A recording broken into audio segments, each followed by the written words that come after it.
Good to go.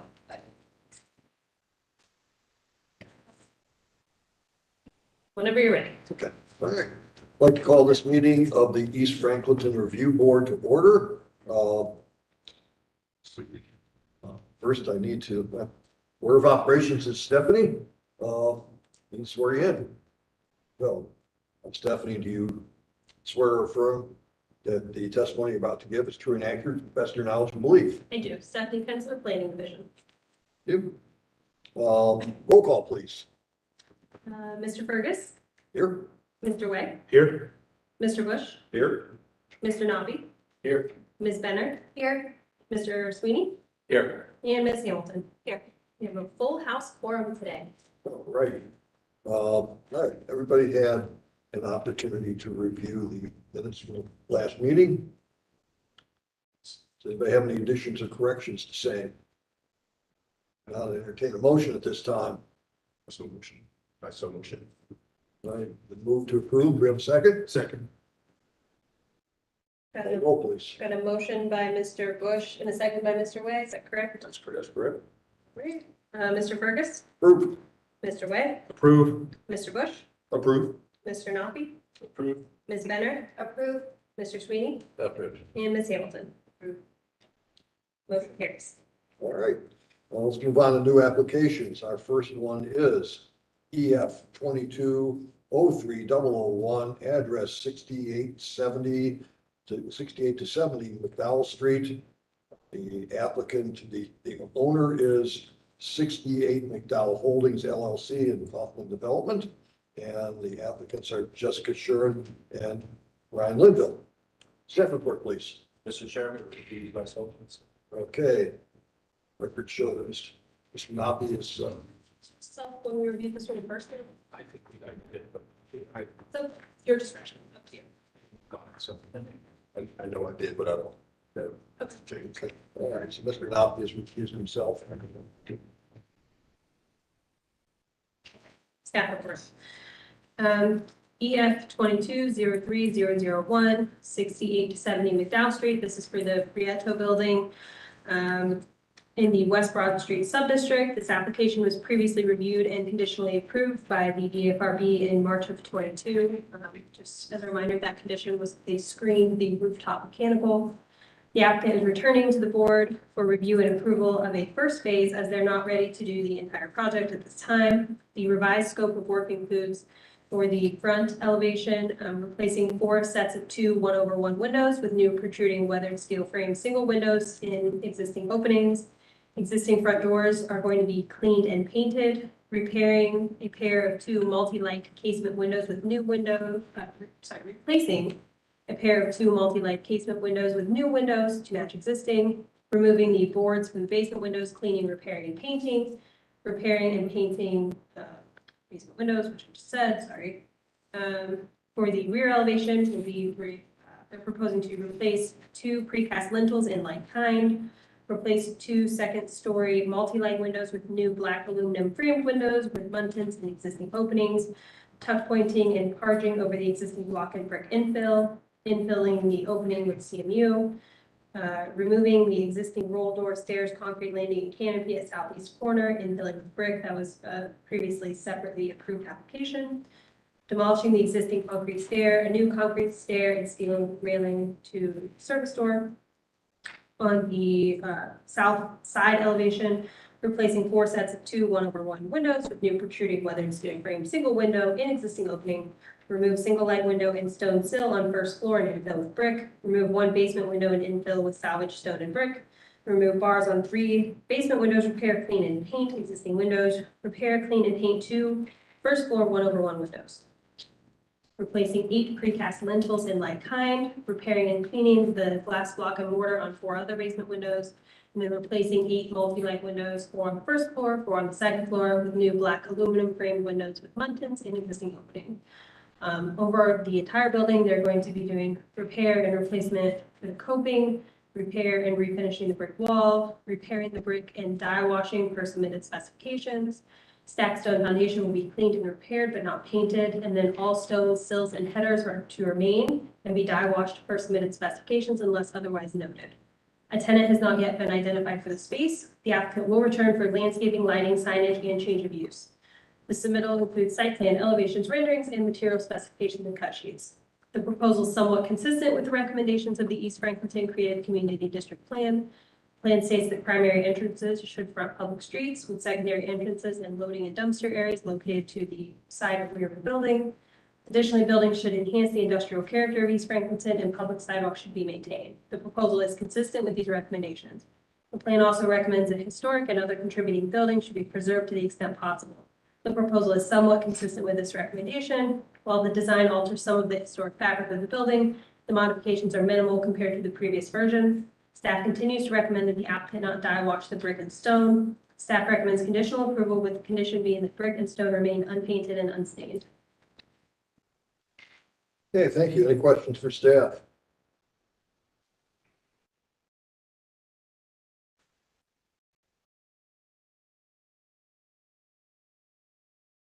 Hearing none. Oh, I have. Oh, yeah, well, there you go. Go for it. So, question I have is, so this was already approved previously, Yes. and the applicant's coming back in to amend it for a new approval. Does that void out the previous approval? Great question, and I thought you were going to ask me that, so. So we chatted about that in the office today, and there are basically kind of three scenarios the way this plays out. If you approve this application as submitted with no conditions, then that basically leaves the other approval in play, because this is just that but less. You're not changing anything. The other option would be if you approve this with some type of condition that would basically change that other approval, like say you all accepted the condition of not dye washing the brick. Well, the other approval included dye washing brick. So then that basically voids out that previous approval. And then the third, Previous approval in its entirety or just with respect to the brick? the entirety. So yes. So in that situation, the applicant would either then revise their overall drawings to include any conditions you all imposed today, or they come back again with another application for something different. And then the third option would be if they're not pleased with the way the conversation goes, they could always request for their application to be tabled and then just wait and not phase it out and keep the previous approval. So I just went through this at another commission, and so it's basically, at this point, it's like a phasing issue, right? So they have an approved plan, and they're just implementing it, like the first phase of it. Is that the other way to look at it? Yes, so the issue was that in theory, if they did phase, I couldn't issue their COA because if they did phase one and then something happened and they never came back and finished it, there would be a building sitting there that was unapproved by the EAF. So that's why they have to come back and get approval to do it in a phased manner. That makes sense. Yes. I'm glad I was prepared to answer that question. But if we approve this, then it does void out the previous application, or If you approve it with some type of condition. If you approve it as submitted, then it's not changing anything that was previously approved, because this is just, everything that was previously approved, but a little bit less. so we can approve this part of it and stipulate that the rest of it still remains intact, the approval. You wouldn't even have to. I mean, if you just said approve as submitted, that just leaves the other approval intact. Where it gets wonky is any condition that is different from what was previously approved. Right. So. Would be conditions added, if there were conditions previously in the previous version, and then if more conditions were added at this point, would they just sort of accumulate? Would those prior conditions carry forward to the new approval? So the COA would be, well, there wouldn't be a COA until the conditions were met. Correct. Yeah. And the only condition that was on the other approval was that they screen the rooftop mechanical, which they're showing in these drawings, so. Anyone else? If not, state your names for the record, please. Jessica Sharon? Ryan Linville? And you swear or affirm the statements and testimony you're about to give be true and accurate to the best of your knowledge and belief. I did. Yes. Welcome, Jessica. Thank you. Glad to be back. And thank you, Steph, for explaining it. I know this is a bit confusing, but it sounds like at least Kim, you have some experience with this. So we did get the full plan approval around this time last year. So in March of 2022, some of you were here. The intention was to do that work hand in hand with the tenant, and that timing hasn't lined up. We are still pursuing the full work, but what we don't want to do is leave the building to sit now. It really does need some of these repairs. It really does need, this masonry tuck pointing work done. There are some things that just need to be done for the building. And we do think some enhancements that are a little bit less than the full approval, like Steph said, will help with leasing the building from the kind of feedback we've been given, showing it as is right now. So that's the reason behind wanting to do this kind of what we're calling phase one of the work. And then the intent will be, once we have our tenant on board, move along with phase two. There are some obvious reasons why we might want to wait and see with them, want to ensure that we've got them on board before we really start rolling out that process. So that's kind of the gist of the why behind it. But if there are any specific questions, Ryan is here and can answer those. Questions for the applicant? Discussion. Specifically, I suppose, with respect to the conditions that are being requested by staff. Yeah, the brick, that's with the brick. I suppose, would you like to speak to that? Sure, this was a discussion point when we came originally, and I think the board and we agreed that it's really an enhancement to the building, and it's really kind of having the building evolve as the community evolves. So that's why we want to maintain the paint that was approved or the stain that was approved previously. We're not changing that. We're not proposing a different color or anything. We just want to carry that forward now. So definitely hear staff feedback on that. But since it was previously approved by the board, we wanted to bring that forward, and we do feel it's going to be a great overall enhancement to the building. So staff continues to recommend that which we determined that we would not make a condition. Is that right? That's, Yes, just I'm because not being pejorative. I just want to be clear about no, this. because the plan recommends, preserving historic buildings to the extent possible. So from a preservation best practice, we felt we need to continue to recommend that the brick stay in its natural state. Okay. I, of course, would agree with that as well. I would love to see the brick remain in its natural state. So what color will it become? It's like a dark gray. Yeah. Like everything else that is becoming dark gray at this point, right? I mean, that's my concern, is that there's also that historic sign on the side of the building. I don't know, losing that just seems like you're losing a little bit of history of the neighborhood if you do stain over that. Right. The building has been pretty badly graffitied despite being behind construction fencing and everything. So, there is some concern that even if we did all the sprays, it's still in a bit of rough shape, unfortunately. And it's not for lack of, our efforts or Corna's efforts. But we do feel really good about how that color will enhance the building and how it will kind of bring it into the next phase of its life. Totally hear you on the grays. I absolutely understand that. But it was a pretty intentional move, especially with some of the core 10 look that's going to come with phase two and all that.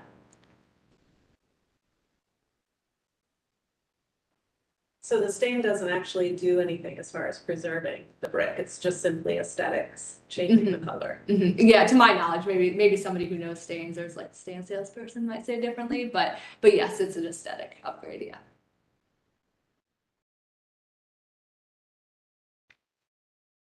Any further discussion? Entertain a motion at this time.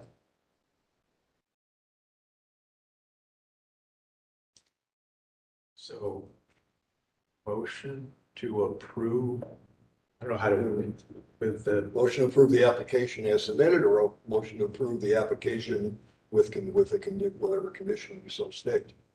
right, but this issue of also keeping the existing approval for the whole.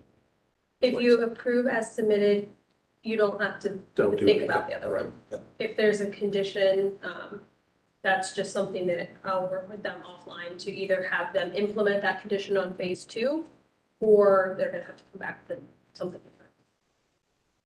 So Francis, Joe, or where do you sit? It's And you're it's a the- tough sticking point for me, only because I feel like every building is going to be gray by the end of this century. I mean, seriously. And in Ohio, where we all hate gray so much, I can't understand it. It's a head scratcher for me. But at the same time, I mean, I wasn't here a year ago. I hate to turn over the whole apple cart if the, you know, if the review board was on board with that. I don't, you know. It's just concerning for me going forward about how many buildings are going to be black and gray. And so the concept, the reason to paint the stone and the brick gray, it's just simply an aesthetic choice.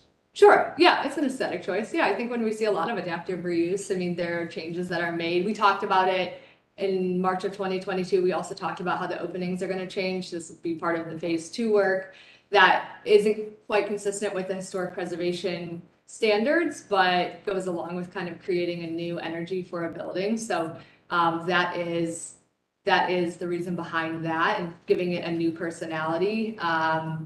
We feel very strongly about the dark color simply because it was approved back in March. We're not trying to adjust the color or make any of those changes. Francis, I will say our Gravity Phase 3 project is like a sand color, so I feel very good about that. But like I said, I hear you. I make a motion that we approve the project as submitted. Okay. We have a motion to approve as submitted. Do we have a second to that motion? I'll second. Moved and seconded to approve the application as submitted. And Stephanie, call roll, please. 1 second. So just for the record, because this was heard previously and there's phases of it, for phase 1, I'm going to be recording it as 2203001A. And then when they come back to get the COA for the whole project, it will be B, just so we can keep it all straight up with paperwork. So Yep, understood. I've got a motion by Mr. Way, seconded by Mr. Sweeney. And Mr. Fergus, Approve. Mr. Way, Approve. Mr. Bush, Approve. Ms. Benner. Approve. Mr. Sweeney, Approve. Ms. Hamilton. Motion carries. Thank you. Thank you. Our next application is EF 2205002, address 238 South Grub Street. Owners and applicants are Stephen and Margaret Schmidt. We need to get our other board members. Yeah, let's get Mr. Knoppe out of the hall there. I guess this was with the hall.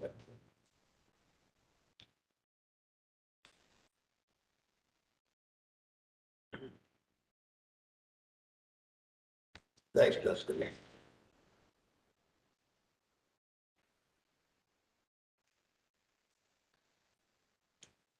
Okay, staff report, please. This is another application that we saw last year that's coming back with some changes. So this is 238 South Grub Street. The applicant is requesting review and action for revisions to a previously approved single-family home and detached garage within the Dodge Park subdistrict.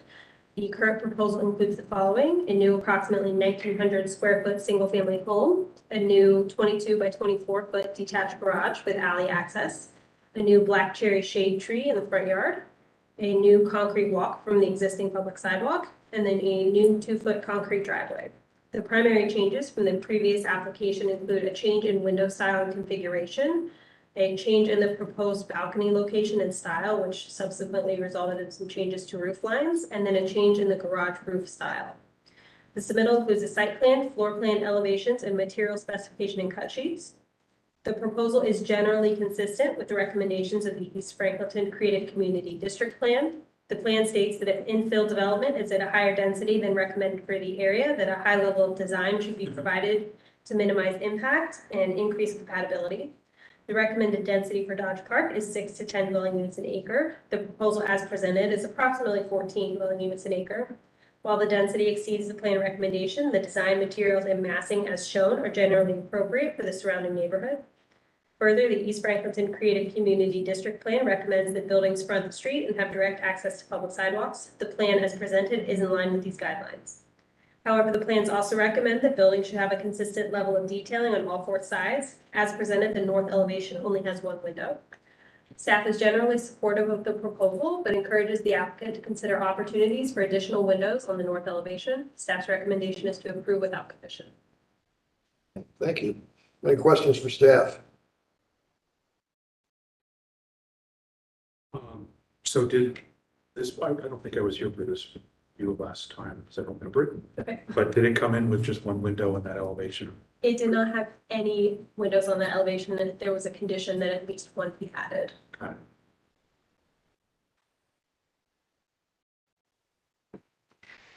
Any other questions? If not, applicants, state your name for the record, please. All right, Steve Schmidt. Maggie Schmidt. And you swear or affirm that the testimony you're about to give will be true and accurate to the best of your knowledge and belief. Yes. Okay. Floor is yours.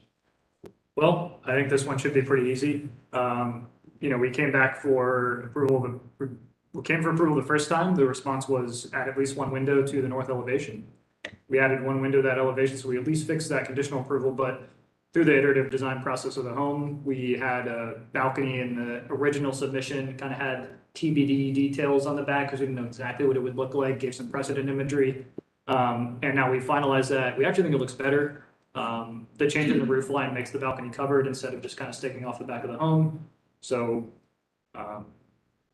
yeah, that's it. The roof line change on the garage was actually just a mistake the first time, so we fixed it this time around. Additionally, on the first submission, we had it to where the balcony off the master was going to be sitting on top of the office on the first floor. However, our builder isn't able to build a balcony on top of living space. Likewise, when it comes to the windows, we acknowledge that noise pollution is a health risk, so we mitigated that risk with a mix of casement windows because if you know anything about the cost of windows, casement windows are extremely expensive, so we mitigated that risk within the confines of our budget.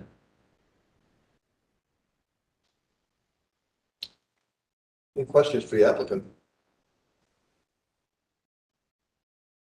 So could you explain, you put 1 window on the north side that you explored in adding any additional windows on? Extensively, if you look at our floor plan, the first floor, when you walk in, there's a foyer. So up top on the front of the house, there's already a picture window up there that'll let light in.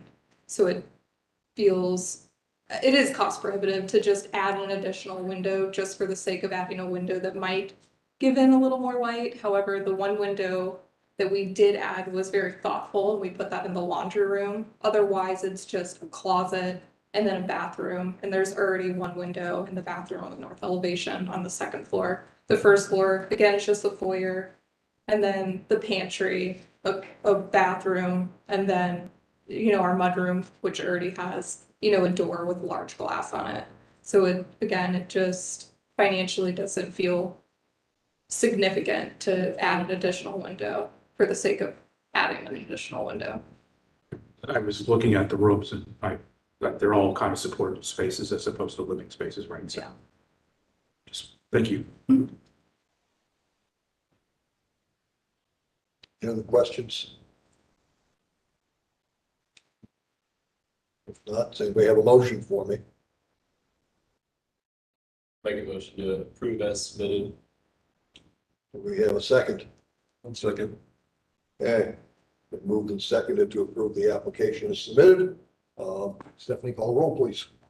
Motion by Mr. Nobby, seconded by Mr. Bush. Yep, correct. Mr. Fergus, Approve. Mr. Way, Approve. Mr. Bush, Approve. Mr. Nobby, Approve. Ms. Benner, approved, Mr. Sweeney, Approve. and Ms. Hamilton. Approved. Motion carries. Okay. Thank you, folks. Thank you. Okay, next application. EF 2302-001, Address is 122 McDowell Street. Owner is 421 West State Street Land LLC in Crofton Development. And Jessica Shuren is the applicant. Mr. Chairman, I'm going to need. Okay. One recusal. Anybody else? It's funny how it moves from player to player here. All in favor? Staff report, please. Okay, thank you. 122 McDowell Street. This is a request for action for landscaping and change of use. The applicant is requesting review and action on a new approximately half-acre park located within the Arts and Innovation Subdistrict. The proposal includes a change of use from a surface parking lot to a civic spaces, plazas, clubhouses, recreational areas, and public parks use. The ground cover being proposed is 3 inches of pea gravel. Some areas of existing asphalt to remain, and a small turf mound is also included. Other elements, there's a stage, various seating options, fire pits, space for food trucks, there are planters, various art elements, a 48-inch high perimeter fence, color, I think it was TBU when I wrote this, but in the materials, I think that they had chosen a color. Temporary restrooms, solar string lighting and spotlights, new AEP light pole, and then bicycle racks along State Street. The proposed park is intended to be a temporary use on the site and open to the public. No signage or graphics are being proposed at this time. The submittal includes existing condition photos, site plans, perspectives, and material specifications. The proposed park use is a permitted use in the Arts and Innovation Subdistrict, and the design is somewhat consistent with the recommendations of the East Franklinton Creative Community District Plan. The plan recommends the provision of bicycle parking, that lighting should not be designed to illuminate the entire site, and that landscaping materials along the perimeter should allow for visual openings and enhance the pedestrian experience. The proposal is consistent with these recommendations. However, the East Franklinton Creative Community District Plan also recommends that the site design clearly demarcate public spaces and maximize visibility as a means to deter crime. As such, staff recommends the applicant consider relocating the restrooms to a less secluded area of the site and add an entrance from West Chapel Street. The plan also states that landscaping materials should provide shade, aesthetic appeal, and environmental benefits. In addition, the proposal should include street trees. Staff encourages the applicant to incorporate additional plant material throughout and consult with the city forester about inclusion of street trees along all public streets as appropriate. Additionally, the plan recommends that lighting be fully shielded and directed downward. While the applicant is proposing small solar spotlights, they are partially shielded and will be directed at specific objects to reduce light spillage. The East Franklinton Creative Community District Plan also recommends that screening should be a 6-foot board-on-board fence or other comparable material between residential and non-residential uses. As such, staff recommends the applicant enhance the screening at the corner of West Chapel and McDowell to help diffuse light and sound from the stage. Finally, the plan recommends that accessibility be provided per ADA guidelines and design standards. Staff recommends the applicant add at least one accessible route through the pea gravel portion of the site. Staff is supportive of the proposed use, but recommends the board place a time limit on the approval as the applicant is intending for this to be a temporary use. The board has previously approved a temporary use for 3 years. Staff recommends conditional approval with the conditions being that the applicant modify the site plan to include an ADA accessible route through the pea gravel portion of the site, screen the stage with 6-foot board-on-board fencing or equivalent along West Chapel and McDowell Street, and work with the city forester to include street trees on all public streets as appropriate. Any questions for staff?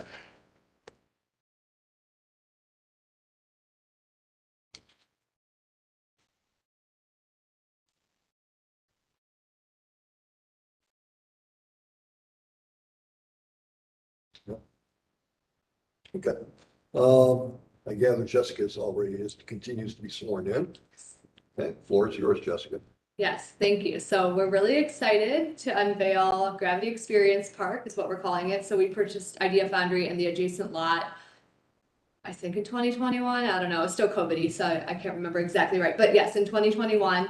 And the lot has continued to serve Idea Foundry patrons, but also, you know, some of the adjacent neighborhoods. I'm guilty of, or neighborhood amenities. I'm guilty of it as well.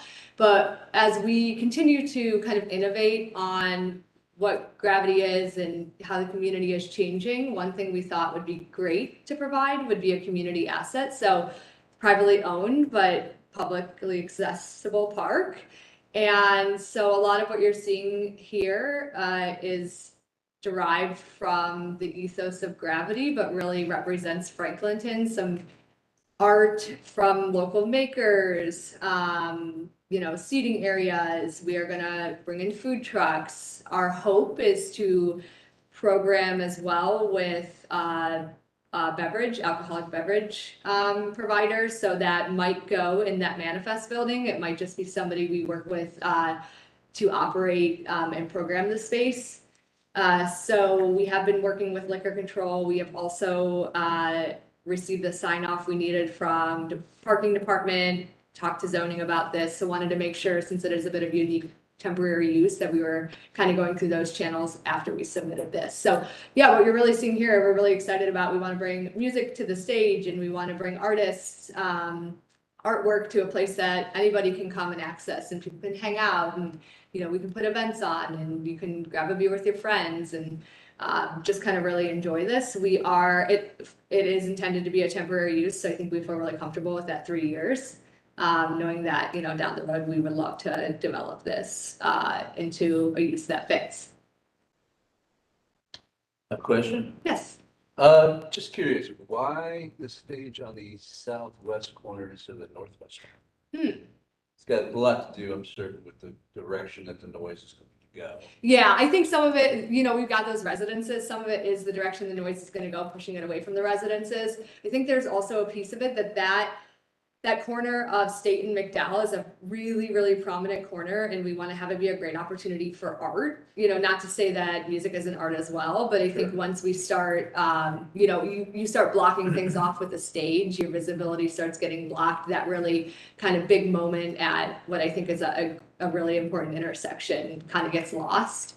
So that's I agree, really that's the an design. extremely important intersection, so I appreciate your sensitivity to that. My other question is about the staff's recommendation for a 6-foot-high wall behind the stage.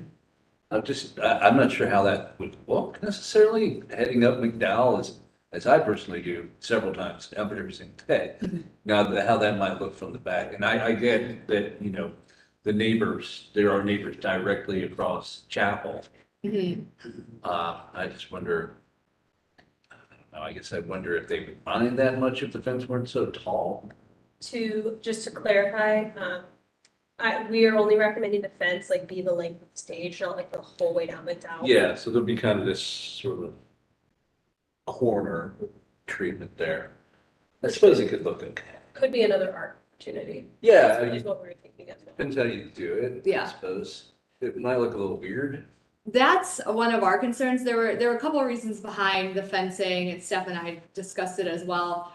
We need fencing for the liquor permit. We need the delineation. What we don't want to do is have people feel like they can't come in. We want it to be something that's pretty transparent and people can see over, and they feel like they're welcome to come and enjoy the space. What we don't want to do is have people feel like they're being kept out. That is the one thing with the stage, to then change it to a different material and a different height and a different kind of transparency, just I think is going to feel really clunky. Not to say that, we'll be good neighbors.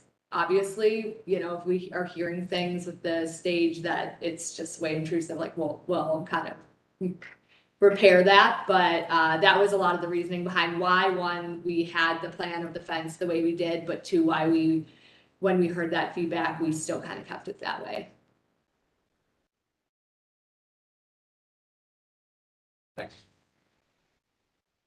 Is there actually a stage, or is it just an area? It's a concept right now. No, we have a design for it. It's somewhere in between. So it is gonna feel really makery, really gritty. It is not gonna feel like a stage that you might see, somewhere else at a bar, let's say. It's gonna feel pretty makery and gritty, but there is the potential that it has some side to it anyways, that has some transparency, so there should be some noise blocking there as well.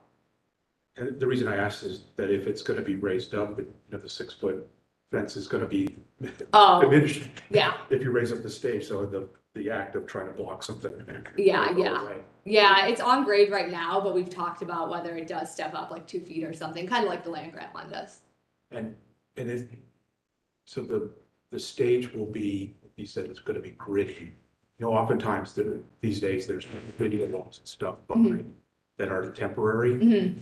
Is that not, would that That's not in be the plans. anticipated, or Yeah. I'm just thinking, is there something else that's gonna be incorporated that would provide that during the performance, something else that would block sound or whatever besides a board fence, which I'm not sure is really going to accomplish what staff perhaps wants it to. Yeah, it's not necessarily in the plans right now, but it's not in the plan. So I think that's what we're hoping to achieve with an operating partner is some of that programming is just, we're gonna provide you the bricks and sticks. And yeah, if you want to bring in the screen or, you know, a DJ brings in some sort of set or whatever, I think that's possible. I just can't commit to that yet. Is it possible for that stage to even be maybe adjusted sort of like down the alley there, to where that, could still put the fence up around the back end of it? Oh, further east on Chapel? Yeah. Possibly, yeah. It's possible. I think I'd rather stick to the location and figure out the right way to kind of screen it. Only because if we get a tenant in that manifest building, I'm not suggesting this is like happening, but there could be one day they could want to add on a little bit. I want to like make sure that we're kind of preserving the space around the manifest building too. Okay. As well. That would be the cool place to put it. It's kind of use the building as kind of the back. Buffer. And then it's away from the street, kind of more internal to the development. Yeah, because that corner right there, I mean, even though it's the opposite end of what we call an important corner, it's the opposite side.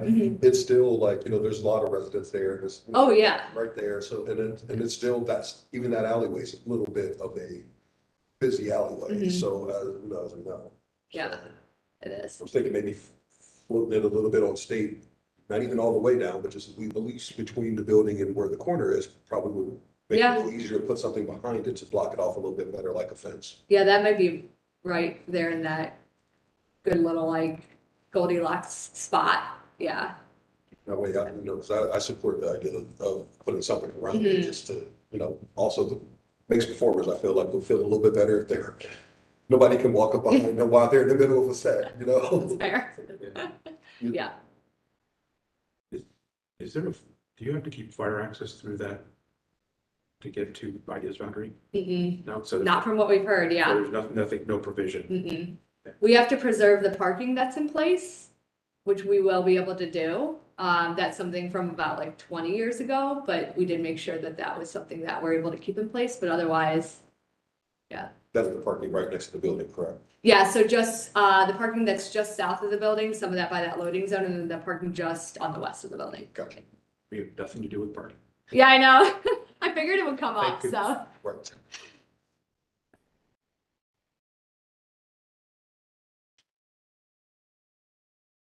So, after this discussion, where are we at with respect to, the application? Everybody's been. Can I make one comment? And I said this to Alex Bandar, I know Alex is someone related to this. I appreciate, I think it's smart and refreshing that this will have, like you said, a makery feel, that it not be too spit and polish, that there be some, Franklinton hates to use this word all the time, edginess about this, that it's not perfect, So that's all. I just wanted to, put that out there and make sure it's all for everything. Not that it's Thank you. perfect, but thank you. We're excited. I think it's the opportunity to sort of soften the space between Idea Foundry newness and 400 oldness. This is the transition. Yeah, and it's an And the experiment, but we're excited. Okay, I've got one question. So regarding the timeline of the temporary use, there's a lot of planning going into this, and you talk about maybe finding a tenant, there might be certain commitments there. Is 3 years long enough? Would you prefer a longer period of time? I quite honestly don't prefer a longer time. I think if we got to that, I did look back at some historicals and I looked at what Land Grant had done when they were a temporary use at that one point. I think if we got to the 3-year mark and this is wildly successful, we'd be thrilled to come back and ask for it to be permanent or ask for an extension. But I think at this point, that 3 years feels like it's going to be the right amount of time to have this kind of be really impactful and then move on to whatever may come next. But I appreciate that question. I mean, we'll take it longer, you all don't want to see me again, but we feel comfortable with 3 years. Let's talk about the ADA accessible route through the pea gravel portion of the site. Mhm. Is that an issue or something that you can? We feel comfortable with it. We do have some seating in place that is on paved areas. And I want to make sure that we do take that comment really, really seriously. We want to accommodate those people who need some accommodations, and that way we want to put that in place. And so it wasn't to ignore that comment. That's just, we thought we were already accommodating it with what we have in place. The other kind of impetus for that recommendation was thinking like people who may be passing through with strollers or folks that are performing with their, large equipment on something with wheels. Rollers. Anything with wheels is gonna have trouble on pea gravel. So where would this path be on the site then? I was not, Since they feel that they have already accomplished this, what additional routes? we didn't go as far as to prescribe exactly where it should be. We just wanted to kind of volley the suggestion out there that, it was more to benefit literally everyone, not just folks who may be mobility impaired, but, not just sequestering a group of people to an asphalt area. And we have a few access points. I think we do have one by the stage, which was, I think, actually one of your comments, which was great to add. And we have 2 other egress points. So I think that's helpful to get people to kind of where they want to go. That is the struggle though. It's like, where do we decide if there is one path, where does that path go? Because everybody's needs are going to be different. Probably no right answer on that, I understand, but. Let me ask you this, the parcel line, so the pea gravel Mhm. line is this pea gravel line right here? The pea gravel line, yes, it actually follows the parking lot line currently, and then the parcel line is the dash line. So the parcel lines now don't follow how the lot is exactly laid out yet. This is hard surface right here. Mhm. And we have to stay pretty true to those parcel lines for the. So, I mean, I know this is a difficult question for sure. You would like everything to be accessible to everybody all the time.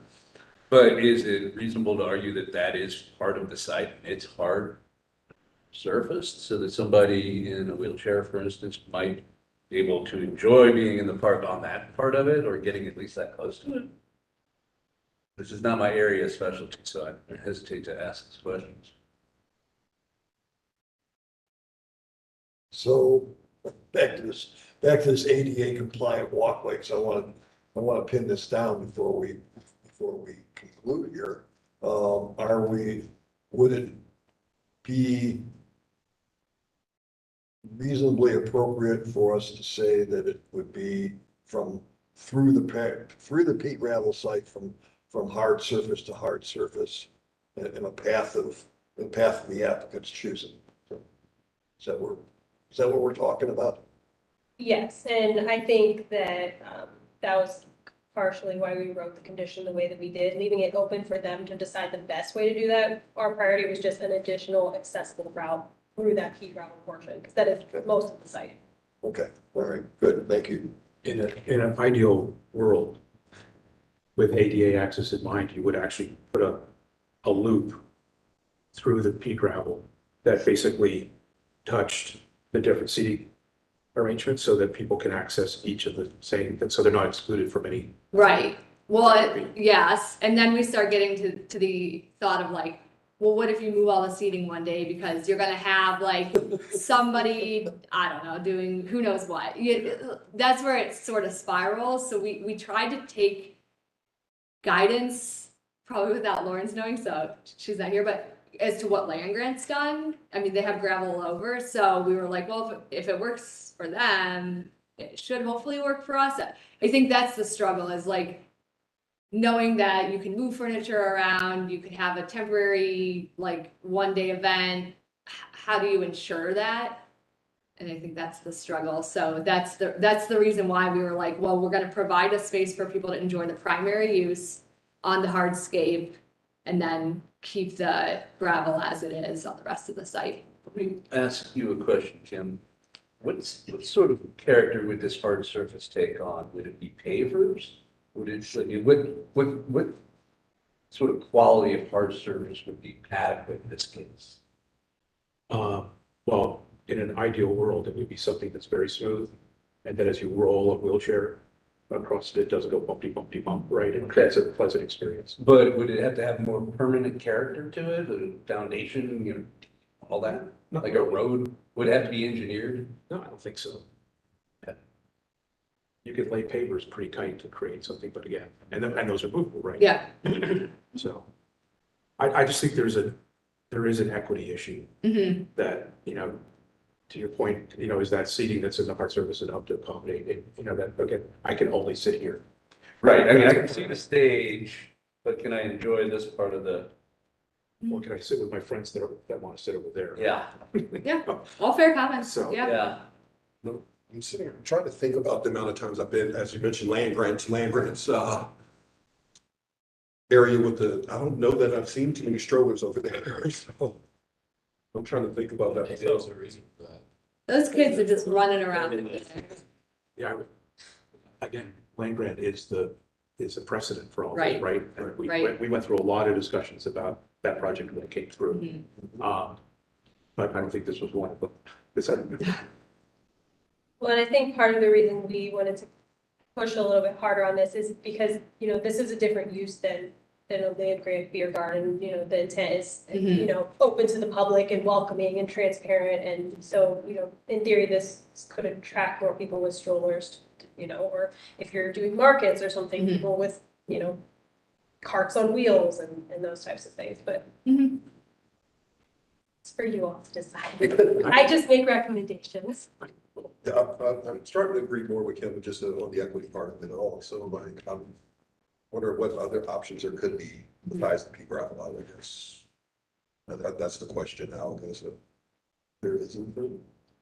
That's, Like, well, pea there's gravel or decomposed granite, which you can compact, Mhm. which would be a more, but again, Did you do a blacktop coating, like do the whole thing in blacktop? no, just like a pathway? Yeah, well, it could be Yeah, I that. mean, that's pretty flat. It's Yeah. easy to get rid of when the time comes. Yeah, that would be fine. Yeah, or it's pavers, yeah. I think we're open to it. I don't want to suggest that we're not, but if we are gonna do it, I do think if you all are in agreement that letting us kind of pick that path, but making sure that it can get you from one kind of place, or what do we say, hardscape to hardscape?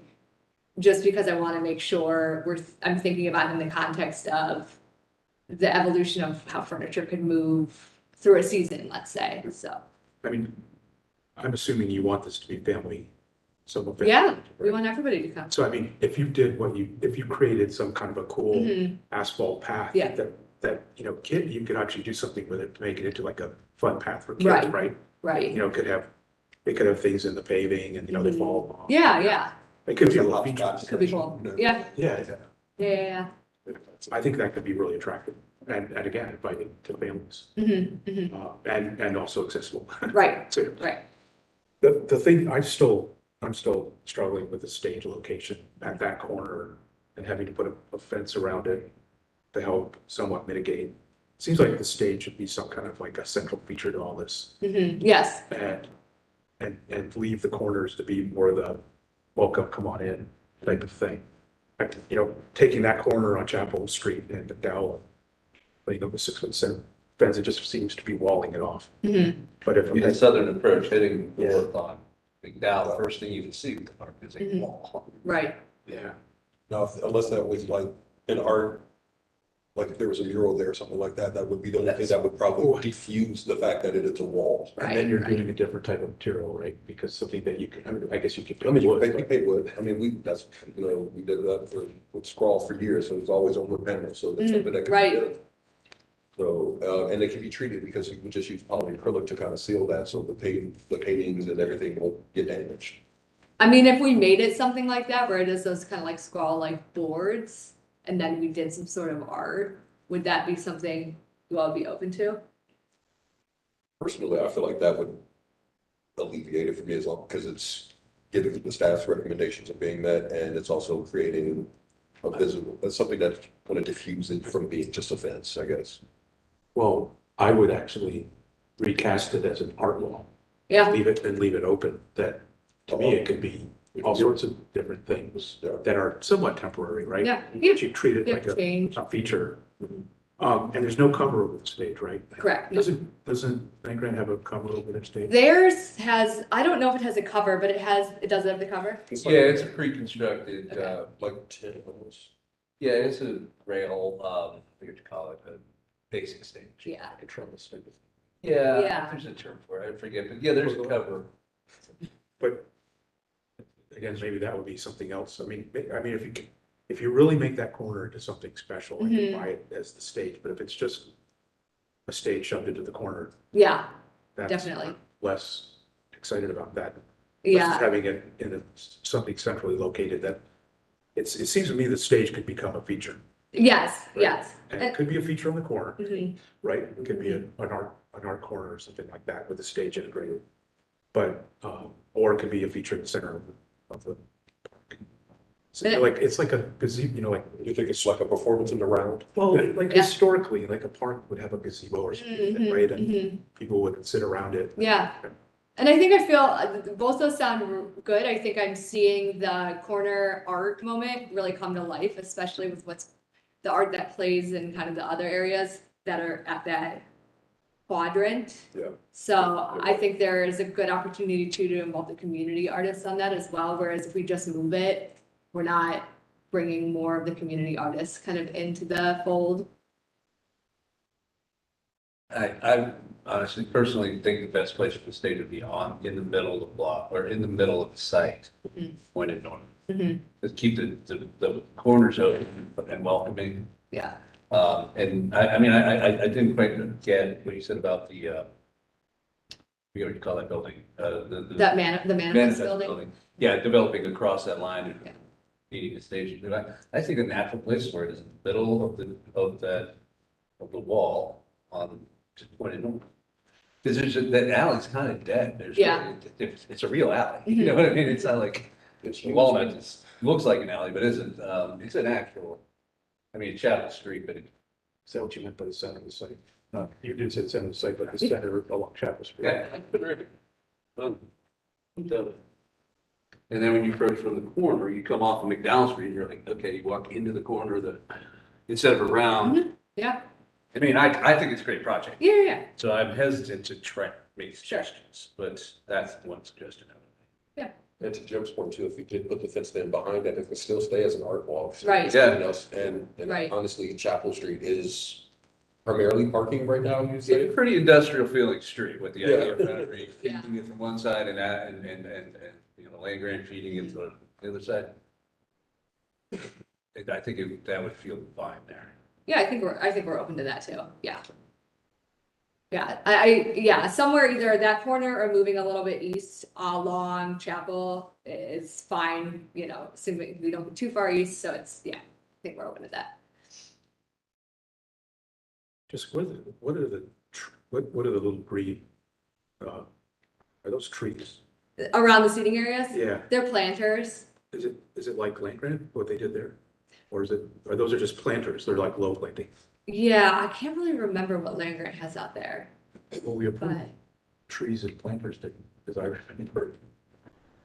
But that was a while ago. right, yeah. And They have something, I can't think of it offhand, but this would be so, you know, we want to obviously have some green here. That was a staff comment as well, have a little bit more greenery, but stuff that we can move, So it's not trees, not trees. it kind of looks like a tree symbol. Oh, yeah. So, It might be a tree symbol. yeah, I'm thinking of land grant, what we approved there, but I don't know if that's what got implemented. It was before my time. I was there not too long ago. I know, that's the thing I was too. I'm like, I don't know. Well, now you have the igloos, so I don't know. Yeah. Besides, going back, was there a comment about shade, right? And so you were talking about the shade trees on the streets. Yes, so one of the conditions we're recommending is the standard that they work with the city forester to have street trees wherever they're appropriate. And then also just encourage as much greenery as possible, understanding that this is temporary and don't have to rip up a tree, but.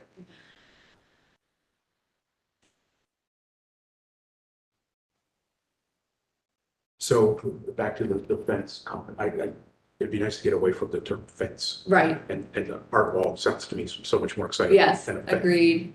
And if you follow Jim's comments about shifting away from the corner, but still keeping it on the south side, I just wondered if there was a way that the art wall and the manifest building started to play together. Mm. So there's some composition. Mhm. I don't know whether it's materials or whatever, or Yeah. color. I don't know what you're gonna do with I think that's I think that's the hard part is like, well, if it evolves from what it is now, I don't wanna, yeah, it's just hard because we don't know what that building's gonna become. And it may stay exactly the same, so I don't, that's the other piece of it. But that's something interesting that, assuming, or if we move forward with the art wall, that we can kind of think through sort of the other art that's adjacent to what that would be, to make sure it's kind of complementary, which I think is just the best Yeah. part about Franklinton's.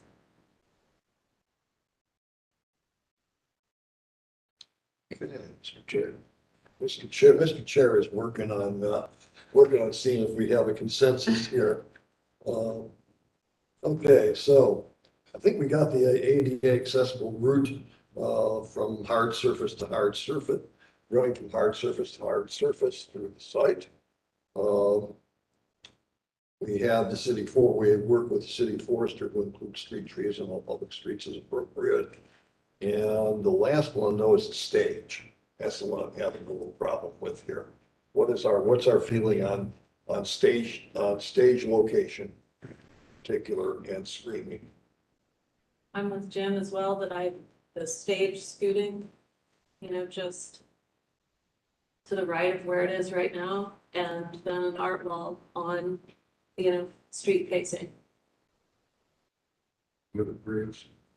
Okay, The corners, like you said, and so you're talking about moving the stage from the location it is now? Can we, without a drawing, can we tell them exactly what we want? You could say relocate to the center, this southern property line, and then Center of the southern property line, fence line. I don't know if that's quite property line, so you could say fence line, Fence line. southern fence line, okay. We allowed them, I mean, we have that power to? Do we make that can we make that a condition? Yeah. Okay. And I would say, in my opinion, that's an easy enough condition to staff approve, that if they do it, then I can check the box and say that it's approved. But if you wanted to see it again, you could say it's a condition that has to go back to you all to review it for its final location. I mean, it's so vague right now what the stage is. It's just a locational issue, right? Yeah. I would actually say that what's shown on the drawing right now as a whatever shape that is, just consider that to be make it a rectangle and say that rectangle is over, Yeah. Mhm. right? It's that area that's already defined on the drawing. Mhm. Because we don't really know what's in it, right? Right. It's at this Yeah. point. So I mean, If there's still a lot of questions around the stage and it's still to be developed, you could make a condition that the applicant return to the board with a, more fleshed out design of the stage, and that would then, accomplish finalizing the location as well. so I just, think staff approval is, sorry, but I was just gonna ask, so it's just sort of like a set area where you could set up entertainment. We're not actually talking about No, it's a fabricated stage, so I feel good with staff Yeah. approval. I think that's what you're gonna say, Chris. it's a pad right now, right? I don't know what the surface is, yeah, but right. it's It's an a area, pad, yeah. right? And all we're doing is moving the pad from here So to if you here. wanna do music, this is where we put you. If Yeah. you wanna, right? Yeah. Well, the art wall becomes a more Yeah. permanent thing. Sure. Yeah. But- Which might be as complex as it gets, is the pad and then the art wall. Yeah. Like that very easily, I could see that being as complex as the stage gets. So I agree that it feels like staff approval probably is right at this point, because the one thing I can see happening is I come back and I'm like, here's the sketch, and, somebody at DG Foundry is gonna put it together for us. So, yeah, and with it being a little bit more gritty, to your point, that and edgy, I can see kind of that being how it proceeds if we have to come back, which I'd be fine, but I don't know if it's best use of time. In discussing this and the screening for it, in making like the art wall, a condition, the stage be screened, I would just prefer if you always specify like a height, if it's 6 foot, if it's 5, whatever. Just so that's something I can check off on the drawings when they resubmit for their COA. Jessica, how tall is the manifest building? Ooh, I do not know offhand. It's More than 6 feet. Yes, Say yes. that. Yes. I can say that from my memory that it's larger than 6 feet. Maybe even double. I don't know. I just go back to, it would be nice if the art wall had some conversation with that building and, is it half the height or Yeah, something that looks like you're stepping down or. we could say like 6 feet or like, cause I think there's a minimum we want it to be, but we could say 6 feet or half the height of manifest or something. 6 feet's reasonable to me. Yeah. Yeah, That's in line with what the it's plan. fine. It doesn't get too. This is 6 feet. This is 6 feet behind the stage, right? Yeah. Yeah, Okay, all right. and, and I assume it's on the property line or on the, whatever line that is. Is that a right of way line? On the fence line is shown. Yeah, the fence line, What's, yeah, yeah, parcel line. Shown that on the dark gray line, is that is that what the fence was? Yeah, okay. All right. And Stephanie, staff had recommended that there be a fence, a 6-foot fence on McDowell and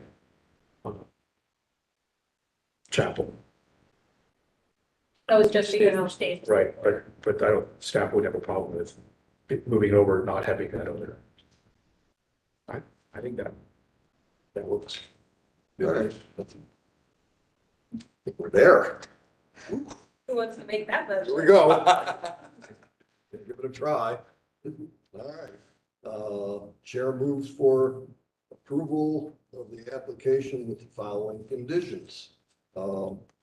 Applicant modify the site plan to include an ADA accessible route through the pea gravel portion of the site from hard surface to hard surface. That the location of the stage be moved to the center of the fence line as shown on the drawing that's with the submitted application, that there be a 6-foot art wall screening the back of the stage area with the applicant to have the right to choose what the design of that wall. The applicant shall work with the city forester to include street trees on all public streets as appropriate. I know I'm missing one more here. This is the only ones I have. I think the art wall would be staff approval. Staff approval for the art wall. What about the stage? Would you make them all staff? All approval? staff approval. All staff. All staff approval. approval, okay. And then encourage you to also just stipulate the time frame. That's not a condition, but I'll put an expiration date. All right, expiration date shall be three years from the date of approval. And the one other thing, you said the center of the south, You didn't say so.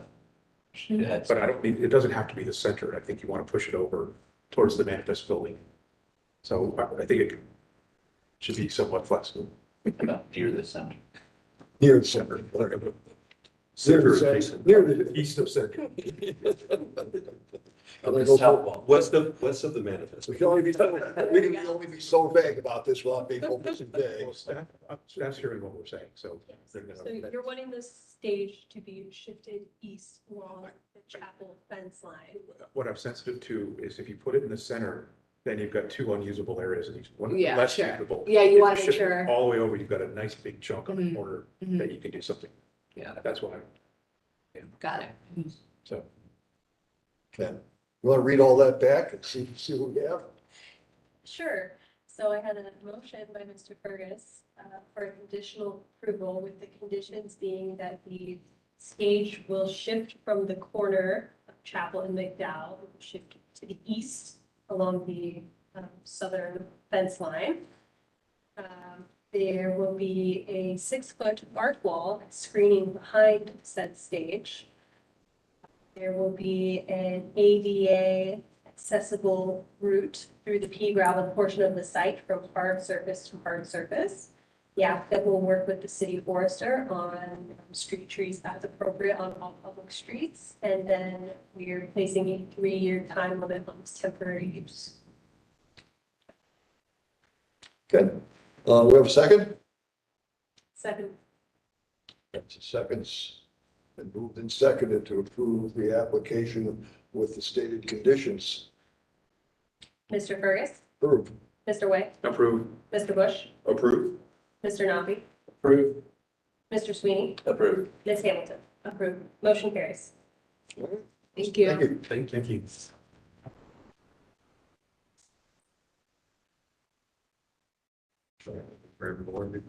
Yeah, let's grab Lauren and get her back in.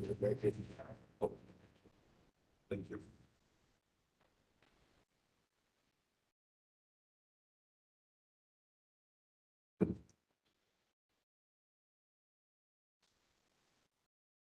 All right.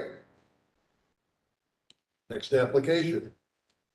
EF 2302-002, address 667 Sullivan Avenue.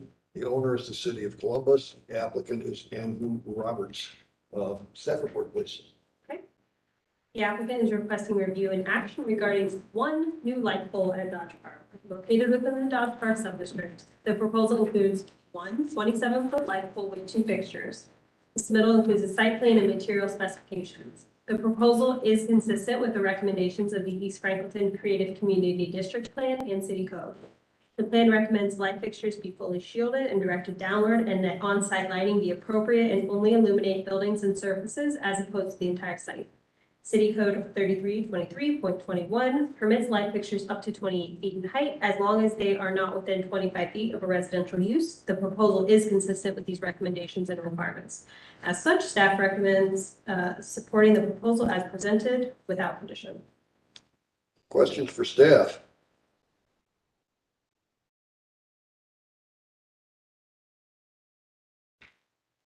Think so, okay. Applicant, state your name for record, please. Troy Newton. And do you swear or affirm that the testimony you're about to give be true and accurate to the best of your knowledge and belief? Yes, sir. Excuse me. Yes, sir. You have a presentation? No, it's pretty straightforward, really. I'm with the Columbus Recreation and Parks Department. We're adding lights and cameras to this site, and we need the cameras to be at a certain height to be effective for surveillance. This pole is much shorter than the other poles on the site, but I guess there's something about a 25-foot limitation, and our pole is 27 foot. The other poles on the site are 36 foot, but that's too tall for our camera operations, so we need to get down to where our surveillance cameras can be effective.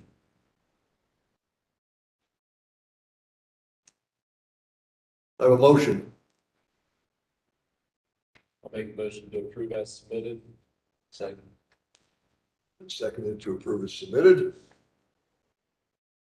Mr. Fergus, Approved. Mr. Way, Approved. Mr. Bush, Approved. Mr. Nobby, Approve. Ms. Benner. Approved. Mr. Sweeney, Approved. Ms. Hamilton. Approved. Motion carries. All right. Thank you. Thank you. Hopefully, we will be remedying this in the revisions of staff approval list. Yes, okay. Speaking of the devil, let's talk about the 2023 staff approval list. We've brought all their business. So I presented this last month as a first draft, and we talked about it, and there weren't any substantial changes to the draft I submitted. I think there was some questions about one of these, so I'll just walk back through. And I have added a couple changes since then, so I'll walk back through it, we can talk about it, and if everyone's good with it, then we'll just motion, second, vote, and then I will just need Mr. Fergus to sign the actual hard copy, and I'll get that uploaded onto the website. So going through the changes, under site improvements, I'm recommending that we add lighting that is consistent with the plan and applicable city code to cover things like the one we just had. What happened was that the previous staff approval list had said like up to 24, 25 feet. was staff approvable, but the code allows for 27 feet, so there was this 2-foot in lighting purgatory that I was not able to staff approve, so this would eliminate that. As long as it's consistent with the plan and the code, I would be able to staff approve something like the one we just had. And I mentioned last time when we looked at this that a lot of the changes that I'm proposing are in an effort to better align our staff approval lists with our other boards and commissions, just, you know, for consistency for applicants who are doing business in multiple areas of the city. So the next one under right-of-way improvements, right-of-way vacation requests, that's just something that is in the UIDRB and downtown staff approval list. That's just solely, you know, it's just right-of-way vacation requests, not a part of the larger project. Sorry, Rusty, remind me, give me an example of circumstance in which somebody would ask us to, or you in this case, to approve a right-of-way vacation.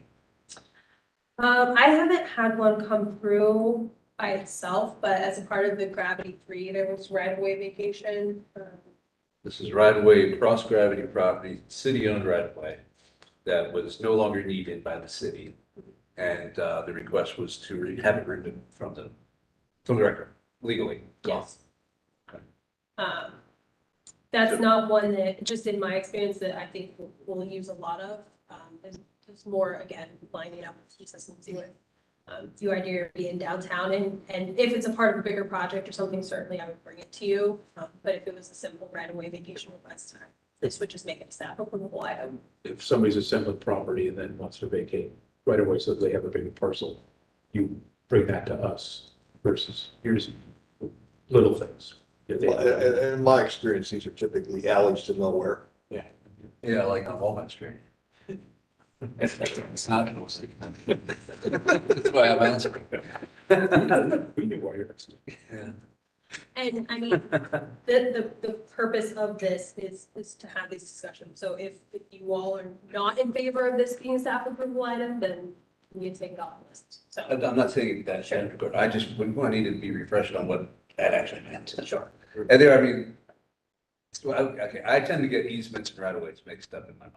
Right-of-way is essentially city-owned easement. Yes. And the other City-owned is easement or city-owned property, right? A lot of times it's property, and what happens is, comes the real estate lawyer, what happens is upon vacation, the alley is divided up between the adjacent Yeah. owners. And in a way it goes, and they get all right title and interest to that particular property. just cleaning up the map, basically. And it's cleaning up the map and redefining property lines and getting something out of the city's inventory that they don't want in the first place. Thank you for knowing the answer to that. But Stephanie, to your point, if it's right-of-way vacation with the intent of creating a larger parcel, I would want that to come back to the board so that we understand.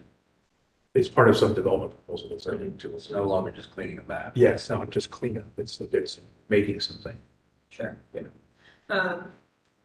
With me as your staff person, I am generally going to err on the side of caution. If I think it looks like anything other than very straightforward, it will be coming to you, but understanding that I may not always be the staff person for the FRB, so.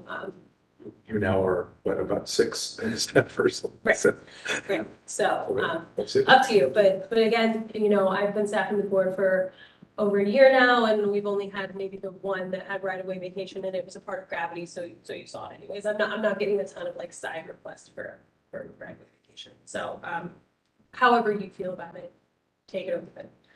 Well, at some point, there's going to be a development proposal for a large parcel of Broad Street coming before us, I'm guessing, which might be looking to do that. So, But then wouldn't the development of the parcel altogether bring it before us anyway, regardless of the vacation?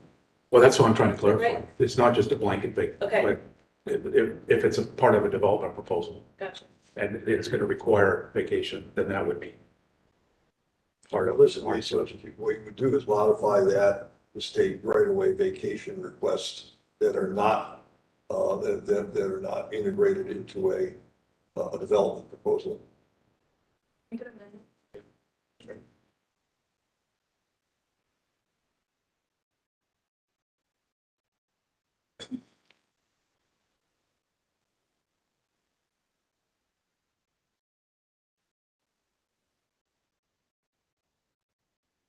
Okay. Then, let's see what else. There's more on the second page. So under safety violations, the way it used to be written, it was just bullet points. UIDRB had it written kind of in paragraph form, but it was a little more open. So I just copied their language when it comes to the safety violation section. Everything that was there is already there, plus a little bit more. Zoning clearance, opening that up to just say zoning clearance. Before it was very specific and included grading, excavating, or filling of land. We had one project earlier in 22, it was that U Prep School on State Street, where all they were doing was restriping their parking lot, but that was zoning clearance and it didn't fall under this, so I had to bring it to you all. So this just opens it up to just be all zoning clearance, and that's the same thing that the downtown commission has, so. Lot splits and lot combinations, this is one that we talked about probably most extensively last time, and if there's a recommendation for an amendment for this as well as similar to what we just talked about for the alley vacation. I was adding those to align with the downtown commission. I checked in with Louis Taba, he's the staff person for downtown, just to see how frequently that comes up for, you know, a lot split. Not a part of a development application. He said he's only seen it once, and it was for the JC Arms apartment building. They just had a very large lot with just an apartment building on it, and they wanted to separate it off so they could sell it.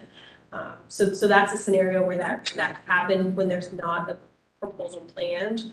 But if you all feel more comfortable with like stipulation behind that one as well, and that.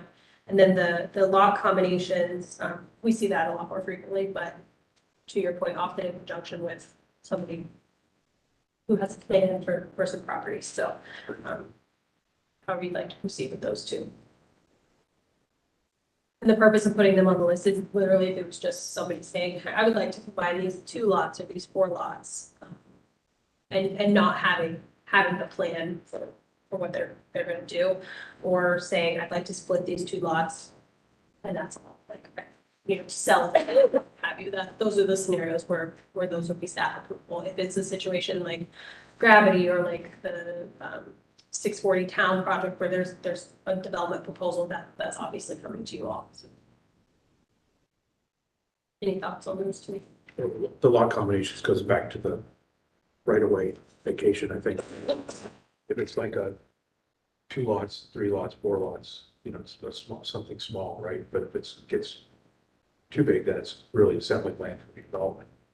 And we should somehow be part of that. I don't know how you. I would imagine they wouldn't actually go through with the lot combinations unless they had approval for a development plan. It would be. Not necessarily, it might, I mean, somebody might buy lots with the idea that they can try different development plans, whichever ones work out. Right, but some development plan. Yeah, they'll develop, certainly a long-term strategy for Yeah. development, otherwise why would you do it? You get approval, but I wonder if, you know, it'd be something where if you got it approved and you couldn't get a development plan approved, you might have to come back and resplit the thing. it's there. I mean, Yeah. that would be that they individual risk. In either event, I'm not too concerned about lot combinations and splits. Maybe that's my bias as a real estate attorney, because it's such a pain in the rear end. Right. Well, my comment last time was about splits, and I don't know that you would be able to, and I can't remember where the conversation went exactly. Are you able to, as staff, even if it's from an administrative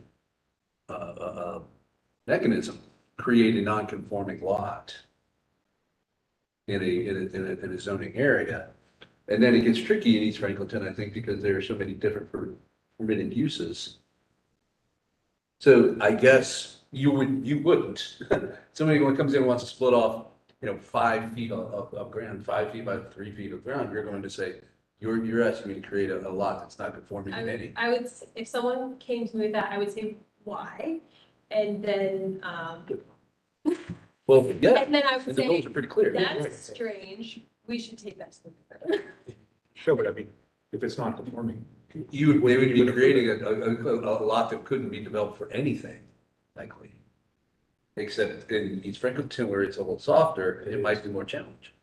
Well, that would be my, decision. that would be my, Like, I feel like non-conforming lots in East Franklinton are a little fuzzier than other So in that places. case, I mean, there's development standards about, like setbacks and things like that.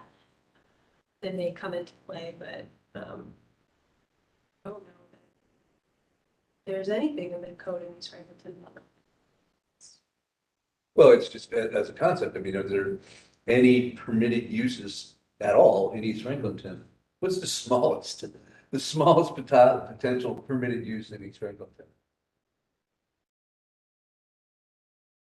Anything I that mean, would I fit can on a pull lot. up the code if you wanted to look at it, but. I mean, they're probably some limitations. I'm sorry, I'm taking us to weird spaces. It's just, it's interesting to me. This is, by code, this is you all's staff approval. So if it's something you're not comfortable being on the list, we don't have to put it on the list. I just can't see a circumstance where we would need to deal with that. But the code and the staff's interpretation of the code would protect everything already. That's all. So any stipulation behind this, or you're fine with just lot splits and lot combinations? I'm fine with it. That's fine. Minor building changes, generally single elements. That one, is in both the downtown commission and the UIDRB. That's another one that I don't anticipate using frequently, just because EFRB is so much less restrictive when it comes to like exterior modifications. There's just general maintenance that folks are allowed to do in East Franklinton that require approval elsewhere. So that one is more of just an alignment with the others, but open to discussion. The Historic Resource Commission cases, we talked about this last time. Basically, if, I think that we looked, there's like 3 or 4 HRC subject buildings in East Franklinton. So this essentially is saying that if one of those buildings has to go to HRC, I could issue a staff approval, basically concurrent COA, agreeing with what is. The only, and looking back through the records, the only one I saw was the 373, 375 West Rich Street project, where a COA was issued by HRC. I went back to see if, when you all did a COA, if you added anything to it, and you didn't. So, again, one that probably won't happen a lot, but in the event that it did, we would just concur with what HRC recommended. All graphics that are consistent with the East Franklinton graphic design guidelines and applicable city code. And adding this one as a middle ground between what downtown has and what UIDRB has. UIDRB lets staff approve all graphics, which I don't think is appropriate here just because of the artistic nature of the neighborhood, and things like the Catalina sign and things that just aren't, consistent with the code. I see, but I do think that this is kind of a reasonable compromise. Like if it's in line with what the plan says and it's in line with what the code says, I think that it's probably safe to call it a staff approval. If it's anything wonky that's not, they can come to you. So recommending that change. And then this last one relates back to the Gravity Experience Park that we just approved. So this would be the second temporary use, at least that I know of, to come through EFRB. So just formalizing that a little bit, that staff would be able to renew a certificate of appropriateness for board-approved temporary use for an additional term. So in the case of Gravity Experience Park, I could renew it for 3 additional years without having to come back, assuming that they're not proposing any major changes that wouldn't already be staff approved. That's all I got. Any questions? Any questions? Chair moves for approval as submitted. With the, Oh, I'm sorry, as approval with amended. one change. Yes. Read back that change again, please. For the, under right-of-way improvements, item D, right-of-way vacation request, and the amendment will read that are not a part of the development proposal. All right, that's the change. Second. Second. All right, Mr. Fergus, Approve. Mr. Wei, Approve. Mr. Bush, Approve. Mr. Napi, Approve. Ms. Benner, approved, Mr. Sweeney, Approve. and Ms. Sand. Motion carries. I will make that change, on the paper copy bill, and then we can just sign it at the next meeting and get it uploaded. It's fine. Okay. All right. Our next meeting is Wednesday, March 22nd. Same time, same place. And with that, we are adjourned. Thank you.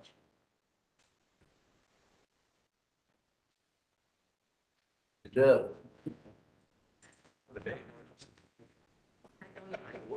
That's one, that's fun. Right. Streaming. Okay.